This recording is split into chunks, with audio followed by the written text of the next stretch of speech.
Hello, I'm Kristina Phillips, and I will be starting off the presentation for Group 5 today. My group mates are Karen Devora-Cigarroa and Ryan Dalton.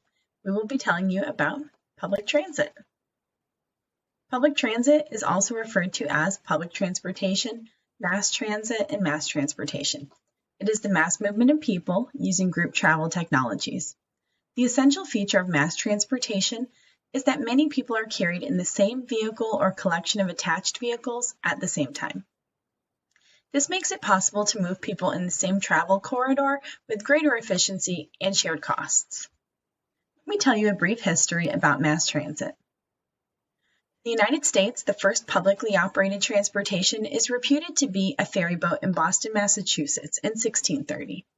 In the mid-1700s, people in New York City began using ox carts to carry passengers. In 1827, the first horse-drawn omnibus began service in New York City, and 3 years later, the first railroad from the Baltimore and Ohio Railroad Company came about from Baltimore, Maryland. The remainder of the 1800s was filled with advancements from the first cable car to the first subway, and was followed in 1905 with the first American gasoline-powered buses. Today's public transportation consists of a variety of modes, which make up a local transit system. These include buses, light rail, subways, commuter trains, streetcars and trolleys, cable cars, van pool services, ferries and water taxis, paratransit services for senior citizens and people with disabilities, and monorails and tramways. Every segment of American society, individuals, families, communities, and businesses benefits from public transportation. Public transportation provides a personal mobility and freedom for people from every walk of life. As a matter of fact, access to public transportation gives people transportation options to get to work, go to school, visit friends, or go to a doctor's office. Additionally, home values in areas located near high-frequency public transit performed 42% better than in other areas.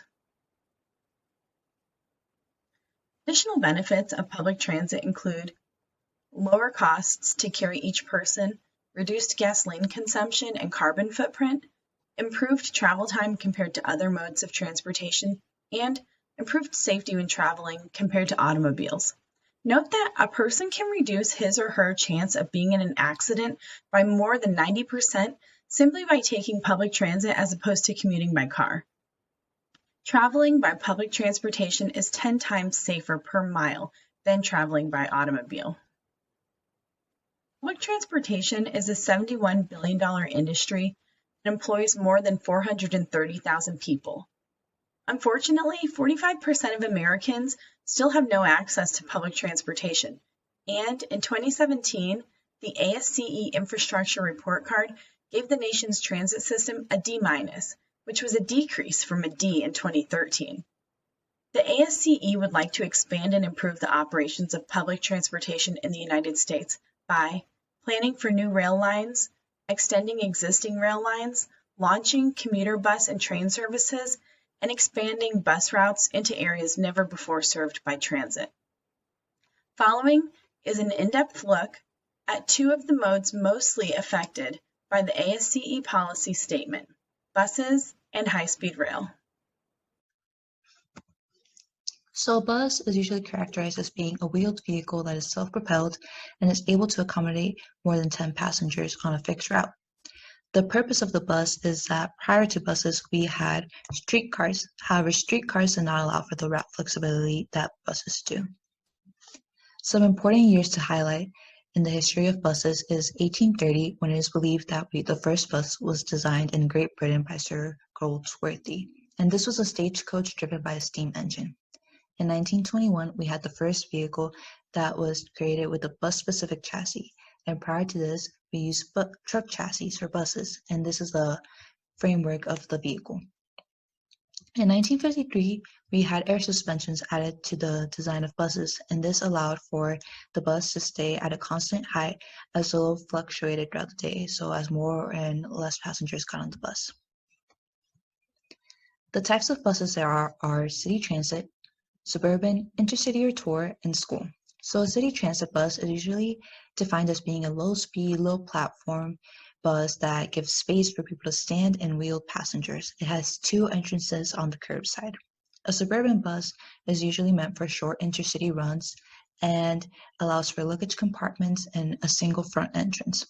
Intercity or tour buses are high-rate platforms that allow for maximum luggage space below the bus as well as inside the bus and a restroom for passengers. So an example of that would be the Greyhound that is pictured on the slide.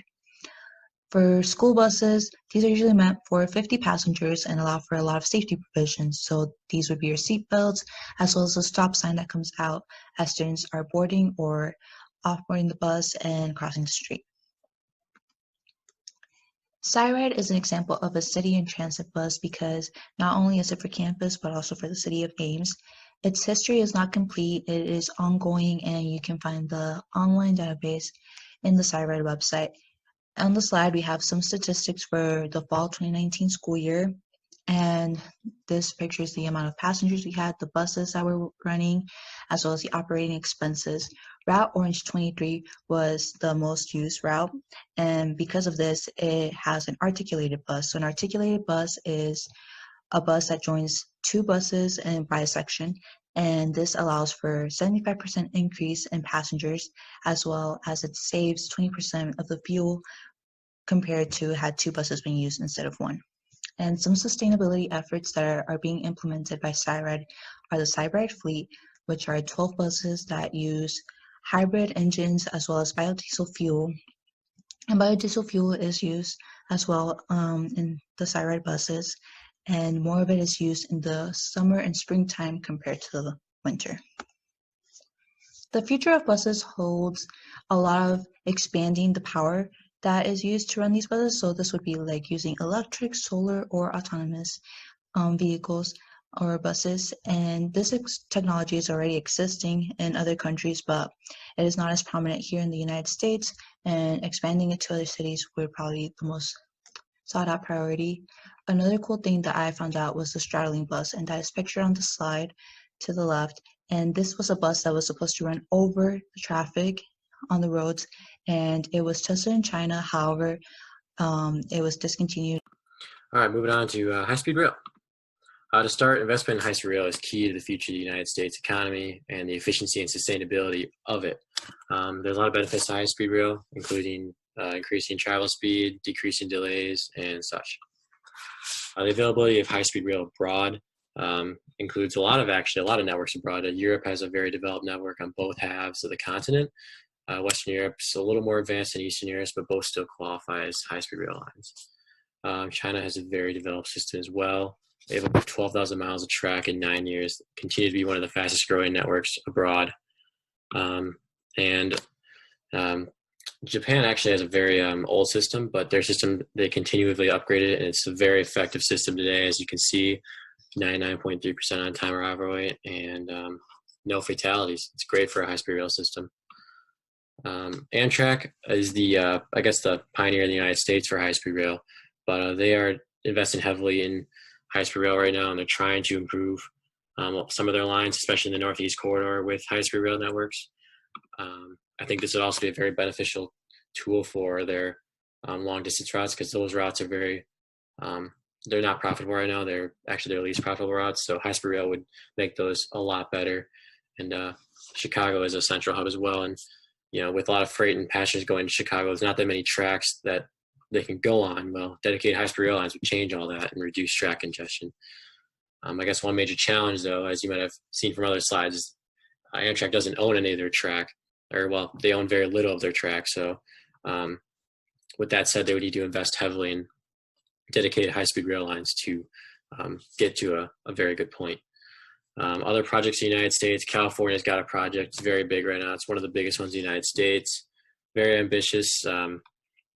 It's not really looking too great right now, but they are still in the works with that project. Las Vegas just got approved for a project from Las Vegas to Southern California. Texas has a project going from Dallas to Houston right now. Illinois has a project going from Chicago to St. Louis. That project's almost complete with the first phase, and they're expected to start running trains this year actually on that line. Then Florida has a massive project going, 3-phase project. It's going to start in Miami. Well, it already actually starts in Miami, goes to West Palm Beach currently, with expansions planned for Orlando International Airport. That one's under construction right now.